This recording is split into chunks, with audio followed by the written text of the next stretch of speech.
Untung belum jauh ya, Dek ya. Mm-mm. Oh, untung makasih ya, Dek ya.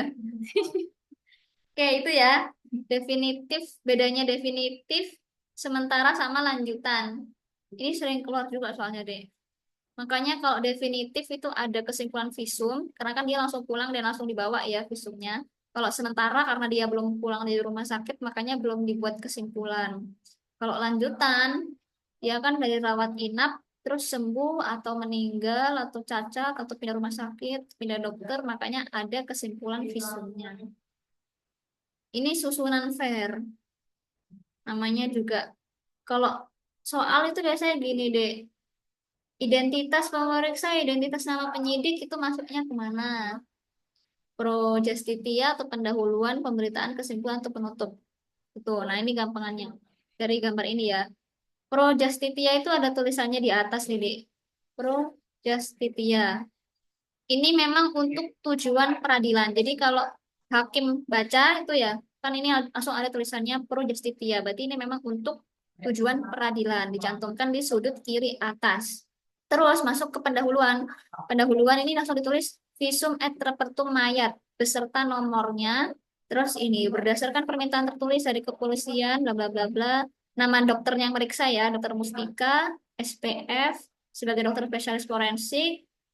Terus nama mayatnya, jenis kelamin dan lain-lain. Ini harus ada titik-titik-titiknya nih deh. Ini khas pada visum et repertum ya. Titik-titik-titik, titik-titik. Jadi spasinya tuh ada titik-titiknya. Ya, itu pendahuluan. Terus beritanya. Beritanya itu hasil pemeriksaannya deh.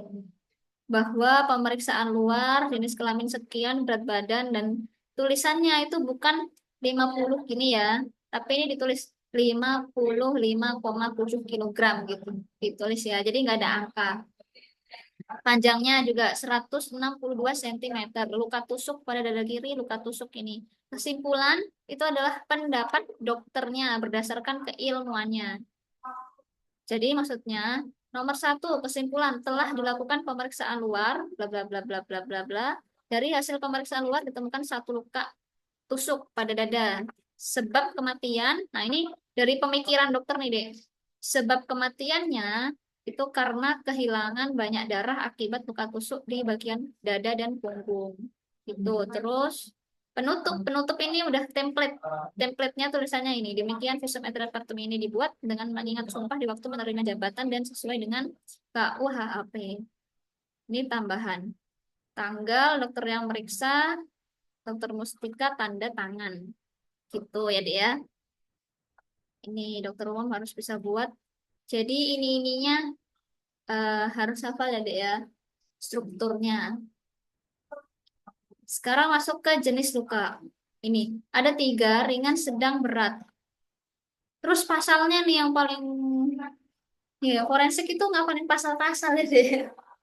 Nah ini kalau ringan itu 352, sedangnya 351, baru yang berat ini beda sendiri 90, jauh banget ya. 352, 351, 90. Ini mesti dikeluarin juga sih kadang-kadang. Kalau yang ringan tidak menimbulkan penyakit atau tidak ada halangan menjalankan pekerjaan.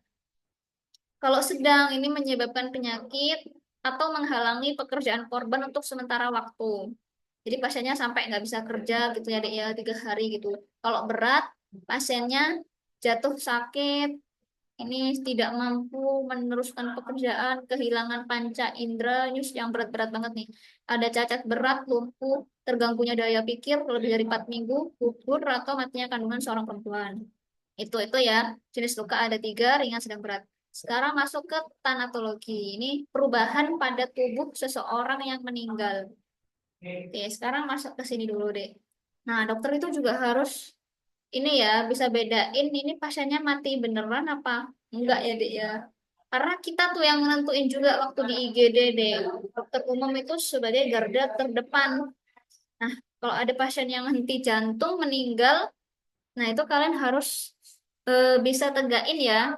Ini pasiennya meninggal apa enggak gitu deh.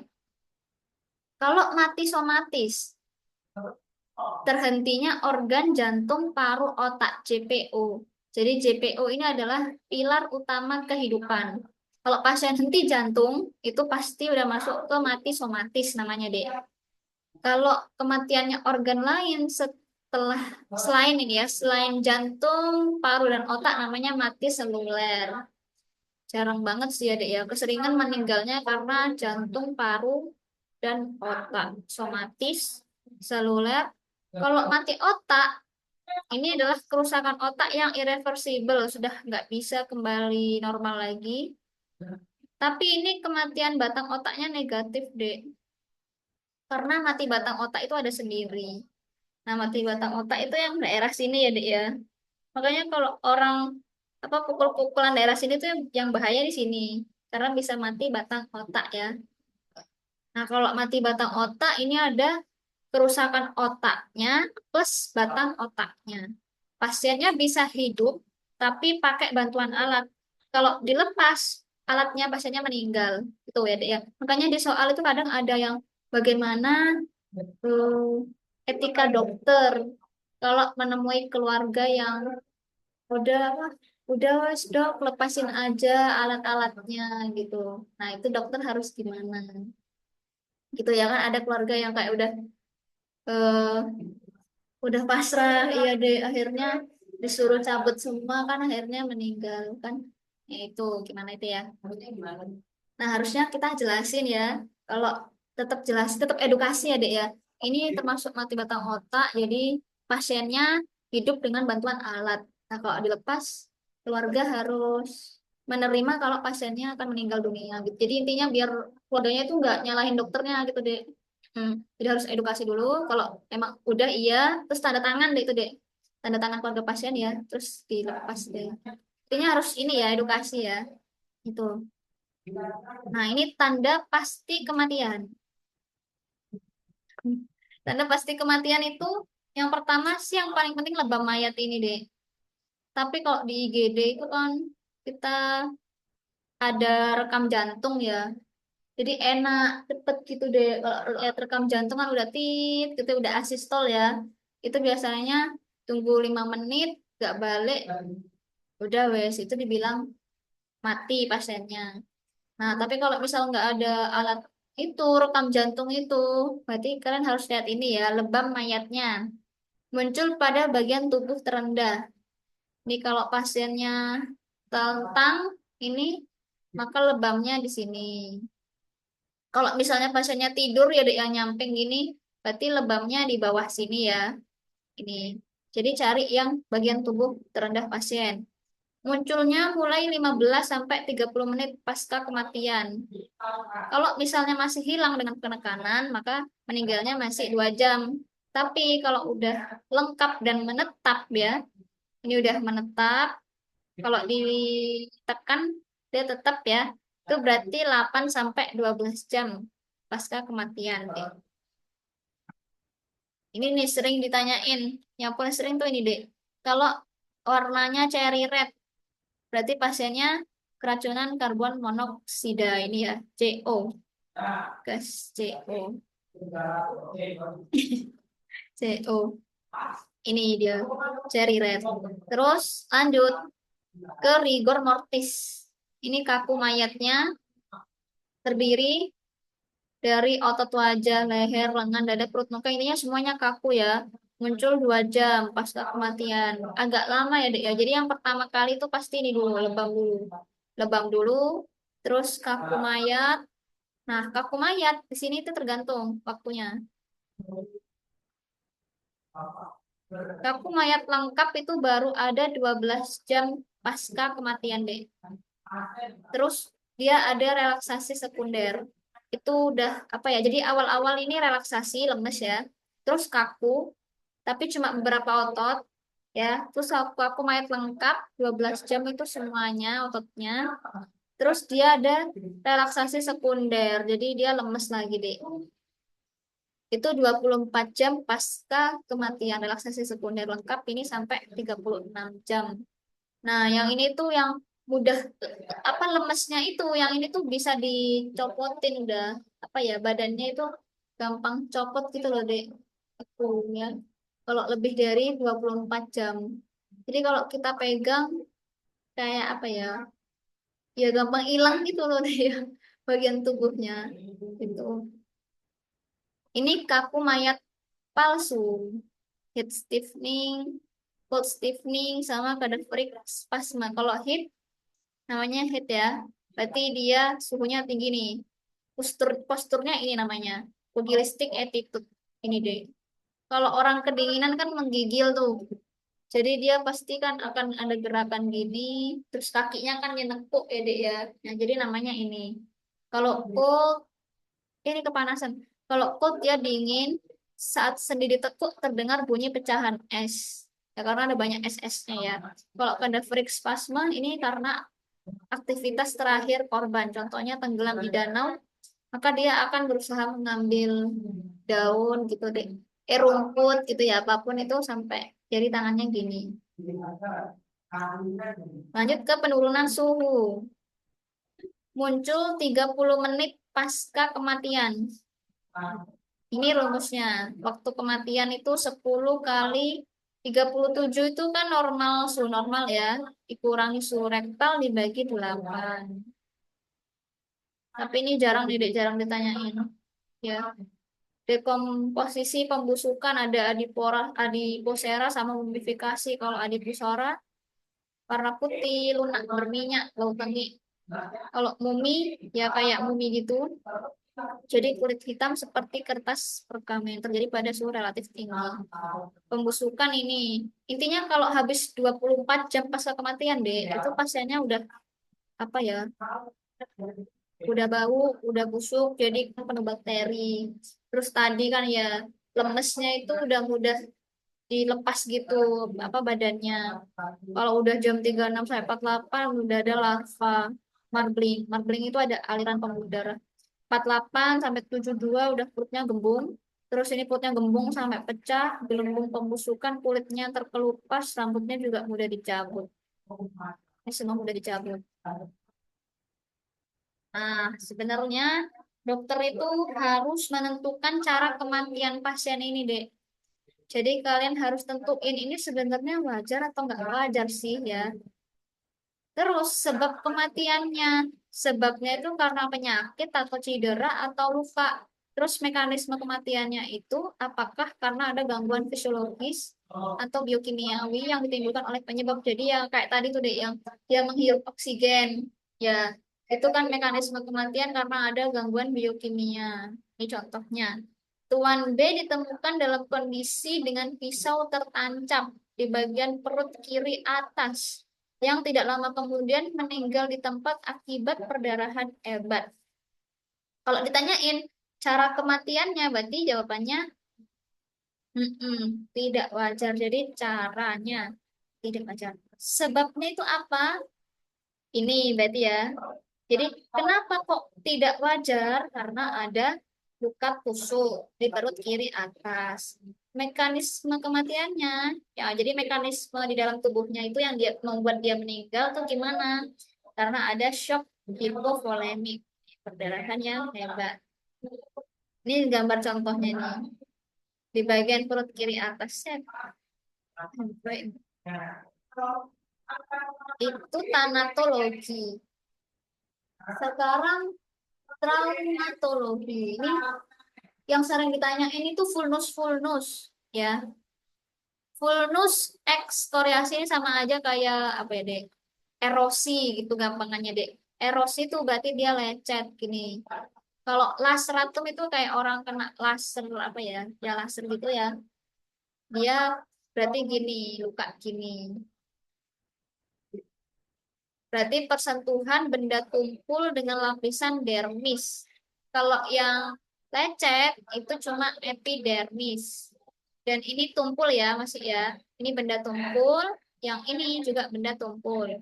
Kalau memar, memar itu karena ada darah. Darah itu ngumpul di sini. Darah itu kan aslinya warnanya merah ya, Dek, ya. Makanya kalau kurang dari 1 hari dia masih warna merah normalnya memang. Tapi kalau udah lebih dari 1 hari, warnanya udah biru keunguan. Marah apa darahnya tetap di sini.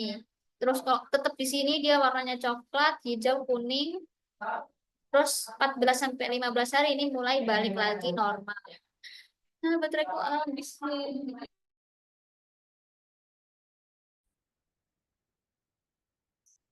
Oke, Bismillahirrahmanirrahim. Kita lanjut ya. Tadi sampai di sini traumatologi. Oke, ini tadi yang kekerasan benda tumpul. Kekerasan benda tumpul itu ada yang ekskoriasi, berarti dia yang erosi.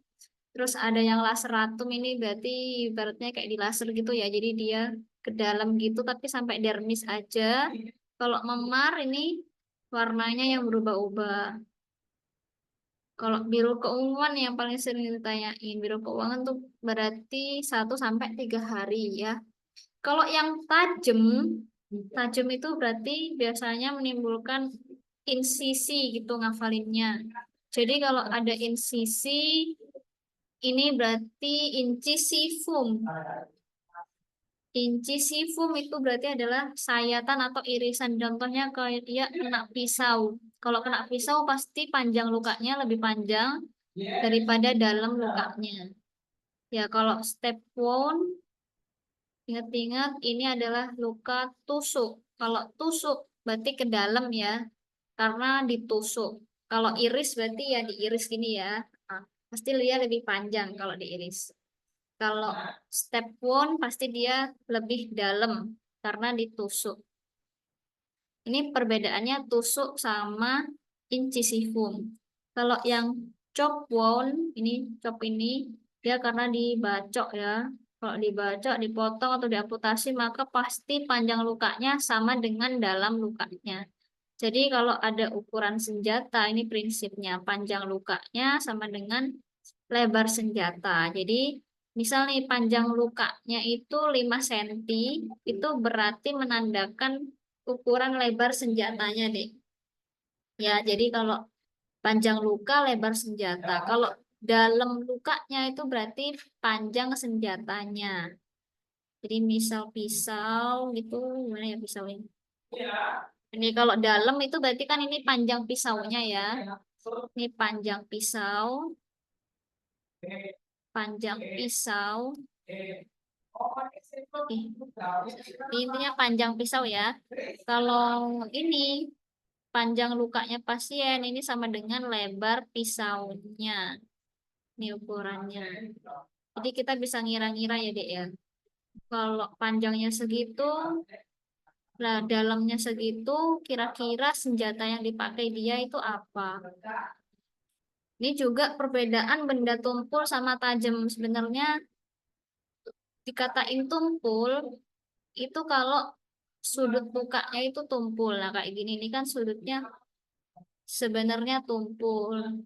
Jadi ya, tepi lukanya juga nggak rata, nggak bagus. Kayak kalau kena pisau itu kan kayak lebih lembut kan ya, Dek ya.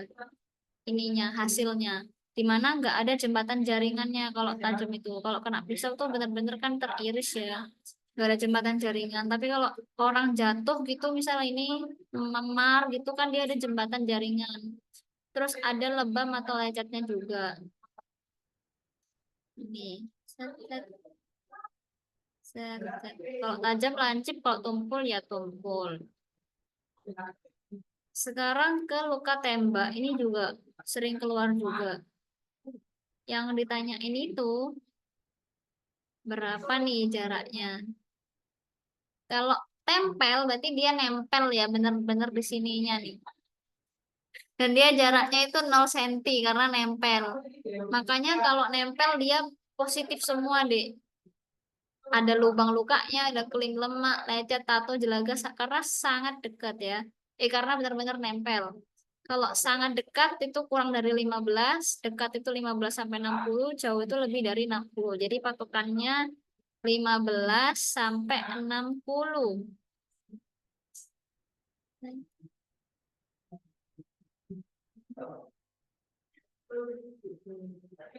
Ini ada ya tulis. Nggak bagus. Oke, kalau kurang dari 15 ini, kalau 15 sampai 60 ini, kalau jauh ini.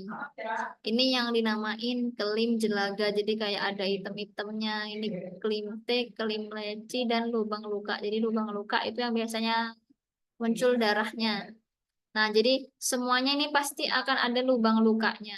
Muncul lubang ya, lubang masuknya. Apa ini? Senjata itu di dalamnya ada apanya deh?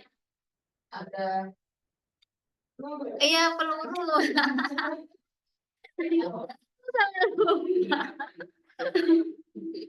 Iya, itu ya peluru ya. Jadi pasti ada itunya, ada lubangnya karena kemasukan sama peluru selemak, terus ada lecetnya juga.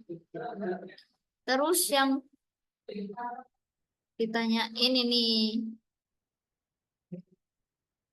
yang paling sering adalah jarak-jaraknya. Jadi ini bisa dihafalin ya.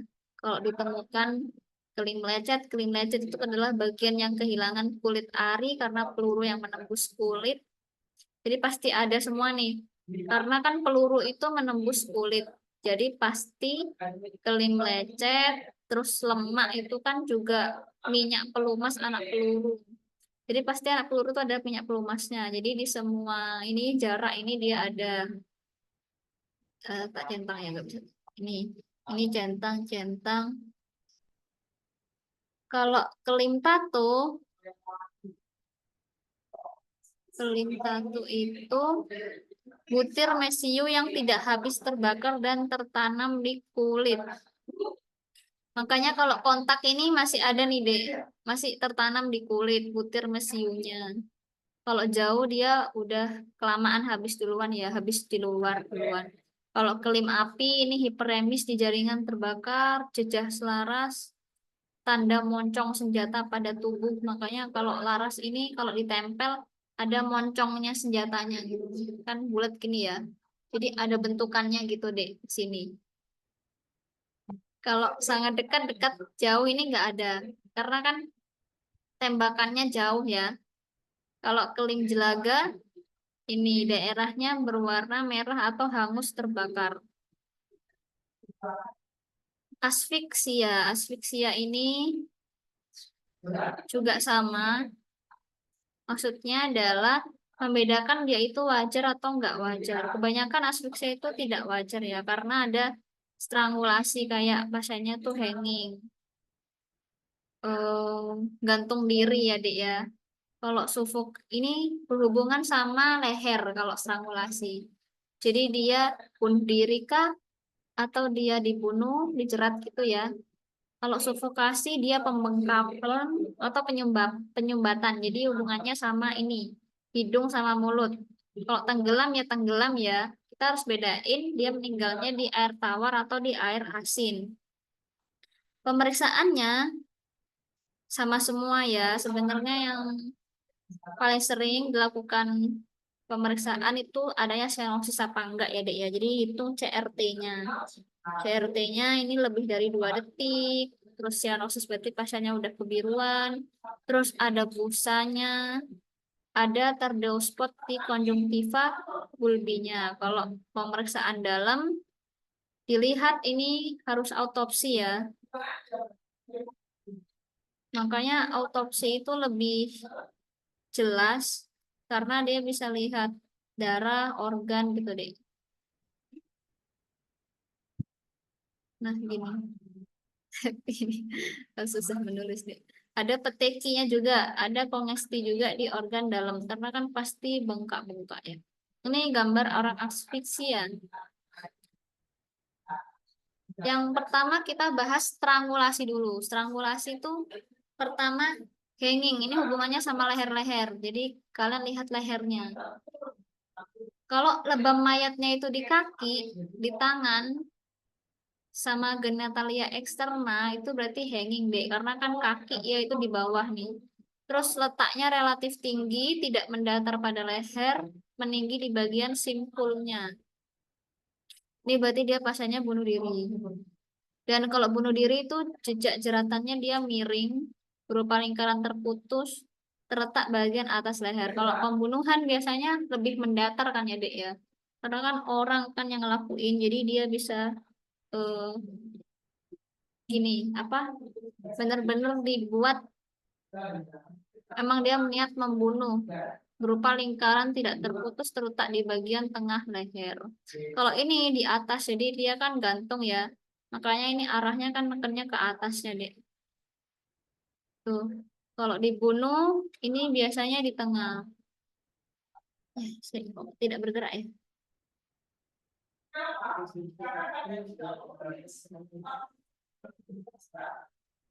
Ini pasiennya di tengah ya.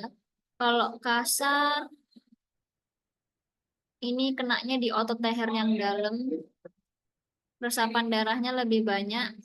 Kalau lunak, lebar, contohnya dia pakai handuk atau kain, otot kenanya juga di otot leher dalam, tapi ada resapan darah atau enggak. Ini bisa bisa enggak, bisa ada. Kalau pencekikan ini, berarti kalau nyekik ada bentukan bulan sabit deh. Ini katanya sih bulan sabit ya. Ini bekas kuku pelakunya. Ini manual ya, manual strangulation berarti manual pakai tangan ya, nggak pakai alat. Kalau yang atas ini kan dia pakai bantuan alat nih. Kalau bantuan alat berarti namanya, aduh, ini strangulation by ligature. Jadi ada by-nya ya. Tapi kalau manual berarti pakai tangan, nggak pakai alat.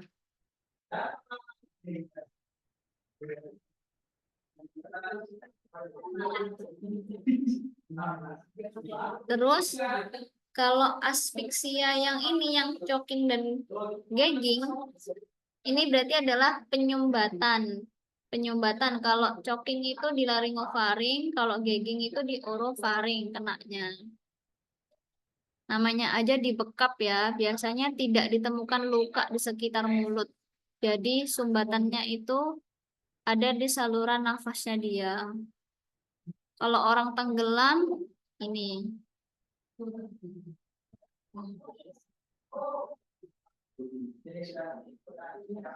Biasanya di soal itu di ini deh kata kuncinya. Kalau ditemukan diatom atau alga air, itu berarti positif, pasiennya tenggelam. Jadi di jaringan paru-parunya itu ditemukan alga air atau diatom, itu berarti pasiennya meninggal karena tenggelam.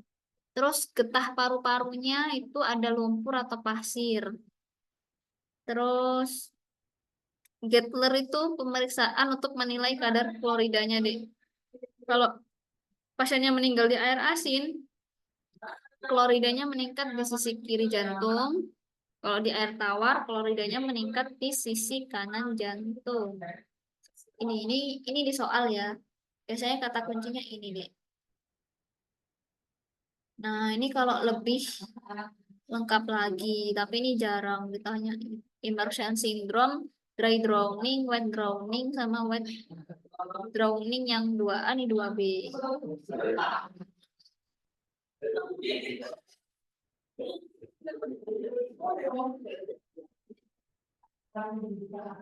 Nah, misalnya ditanyain, dry drowning, namanya aja dry. Dry itu kan kering ya, Dik ya. Berarti cairannya itu tidak masuk. Jadi paru-parunya pas diotopsi itu paru-parunya kering.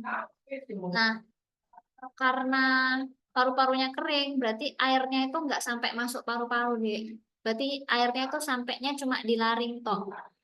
Kan orang tenggelam kan kemasukan air ya. Nah, airnya itu dia kalau nyampe di laring aja, ini laringnya edem, kan bengkak tuh deh. Jadinya spasme. Jadi otot laringnya itu kaku. Pasiennya meninggal, makanya cairannya tidak ada yang masuk ke paru-paru. Ini dinamain dry drowning. Kalau wet drowning itu berarti paru-parunya basah. Makanya ada orang bilang kan paru-parunya basah gitu, paru-parunya kering gitu. Nah itu tergantung ini salurannya masuk paru-paru apa enggak ya. Kalau wet berarti cairannya masuk. Nah dia meninggal karena hiperkalemia. Jadinya ventricle fibrilasi pada pasiennya deh ya. akhirnya henti jantung. Ini yang di air tawar deh. Jadi kalau meninggalnya di air tawar sama air asin, itu dia bisa airnya masuk ke paru-paru. Kalau yang air asin, ini sama juga kan cairannya masuk, makanya dia wet. Tapi meninggalnya karena hemokonsentrasi, hipernatremia atau hipermagnesemia sehingga edema paru. Itu cara periksanya pakai gimana, Kak? Ini pakai yang ini Gettler ini deh. Iya, untuk menilai kadar klorida Cl. Ini sih katanya ini ya, Dek ya.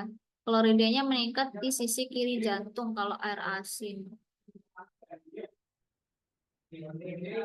Kalau air tawar, kloridanya meningkat di sisi kanan jantung.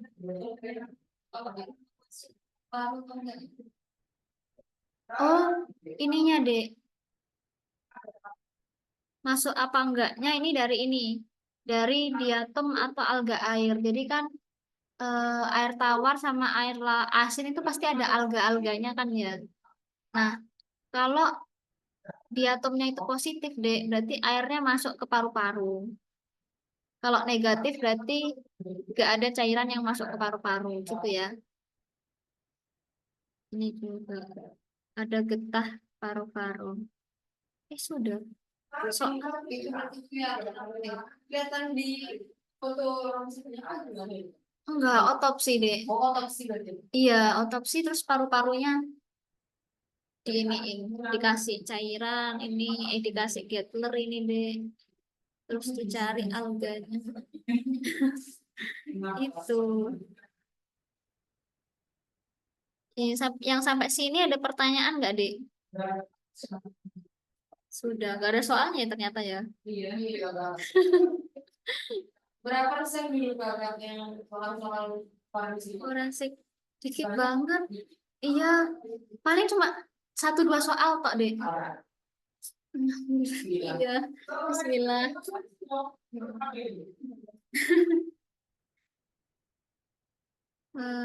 Yang jenis apa level soalnya nggak mesti ingat nggak Kak? Yang paling sering itu luka. Kak, Iya, lukanya itu jenis apa? Terus selain luka itu yang proses kematian itu, Dek. Jadi nentuin ini pasiennya udah meninggal berapa jam.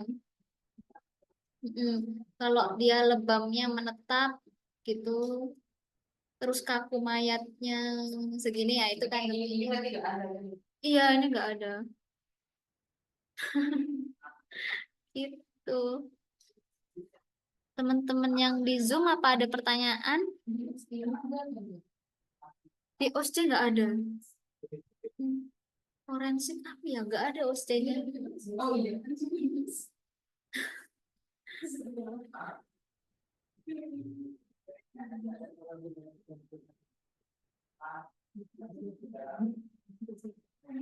Oke, gimana teman-teman? Ada pertanyaan belum?